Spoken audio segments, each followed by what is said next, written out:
लड़की ने अचानक देखा कि इस फूलदान में कितना भी पानी भरे लेकिन वो बिल्कुल भी नहीं भरता, इसलिए उसने उसे नल के नीचे रख दिया। लेकिन जब वह सुबह उठी तो उसे सोसाइटी प्रबंधन से कॉल आया कि उसने रात भर में 100 टन पानी इस्तेमाल कर लिया है। दरअसल ये फूलदान आधुनिक समय को प्राचीन समय के साथ जोड़ सकता था। उसी समय प्राचीन सैनिकों के शिविर में वही फूलदान लगातार पानी उगल रहा था, जिससे पानी की कमी से जूझ रहे सैनिक बेहद खुश हो गए। उन्होंने इसे स्वर्ग के देवता का उपहार समझ लिया। लेकिन लड़की महंगे पानी के बिल का भुगतान नहीं कर सकती थी, इसलिए उसने घबराकर तुरंत नल बंद कर दिया। जब उसने फूलदान को देखा तो उसमें पानी की एक भी बूंद नहीं थी। जिज्ञासावश उसने बचे हुए खाने को उसमें डाल दिया। अगले ही पल वह खाना अचानक गायब हो गया और टेलीपोर्ट होकर प्राचीन समय में आ गया। प्राचीन काल में सैनिक इस बात से निराश थे कि पानी आना बंद हो गया। तभी अचानक फूलदान से भोजन गिरने लगा। अपने हाथों में चावल देखकर वे खुशी से झूम उठे और इसे देवताओं का वरदान मान लिया। यहाँ के लोग पहले ही युद्ध के कारण भारी खाने के अकाल से तड़प रहे थे। जैसे ही सैनिकों ने खाने को देखा वो बहुत खुश हुआ और उन्हें लगा कि ये देवता का वरदान है। फिर सेनापति ने देवताओं को धन्यवाद देने के लिए एक पत्र लिखा, उसे जलाया और फूलदान में डाल दिया। लेकिन जब पत्र लड़की के पास पहुंचा तो उसमें सिर्फ गहरा काला धुआं बचा था। यह देखकर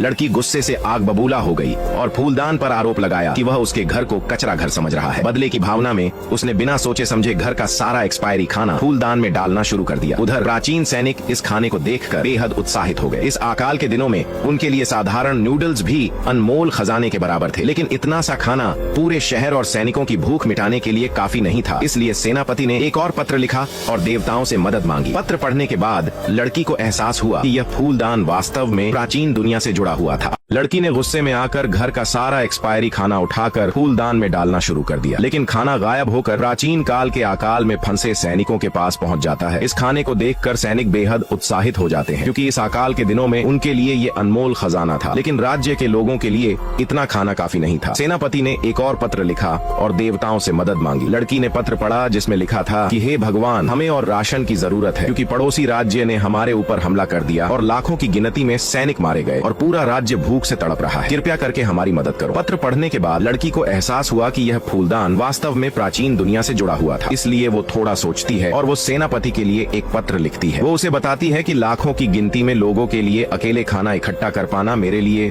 थोड़ी बड़ी बात है, लेकिन मैं तुम्हारी मदद करने के लिए पूरी कोशिश करूंगी, और उस पत्र को फूलदान में डाल देती है। उसे सेनापति के पत्र से पता चलता है कि वहाँ खाने की बहुत कमी है, इसलिए वो राशन का सामान खरीदने की लिस्ट बनाती है। लेकिन उसके पास कुछ पैसों की कमी पड़ रही थी। वहीं दूसरी तरफ सेनापति लड़की का पत्र पढ़कर बहुत खुश होता है कि देवता उनकी मदद करने के लिए तैयार है। इसलिए वो देवता के लिए बहुत सारा सोना चांदी, प्राचीन वस्तु और कीमती आभूषण उस फूलदान में डालते हैं और सभी गहने टेलीपोर्ट होकर लड़की के पास आ जाते हैं। ये देख लड़की बहुत खुश हो जाती है और अगले दिन वो इन गहनों और प्राचीन वस्तुओं को बेचने के लिए एक प्राचीन वस्तुओं की जानकारी रखने वाले विशेषज्ञ के पास जाती है और उन्हें एक प्राचीन वस्तु दिखाती है। विशेषज्ञ वस्तु की जाँच करके बताते हैं ये तो क्यूई साम्राज्य की वस्तु है, जिसकी कीमत पूरे 200 मिलियन है। लेकिन साथ में विशेषज्ञ लड़की को बताते हैं कि इस साम्राज्य का सेनापति एक 20 साल का लड़का था, लेकिन जब उनके पड़ोसी राज्य ने उन पर हमला करा तो युद्ध सामग्री की कमी के कारण वो युद्ध हार गए और उनकी मौत हो गई। अब लड़की इन पैसों से कई ट्रक भरकर राशन खरीदती है और साथ में बहुत सारी ऐसी किताबें जिनमें युद्ध लड़ने की रणनीति को समझाया गया है। Comment for next part.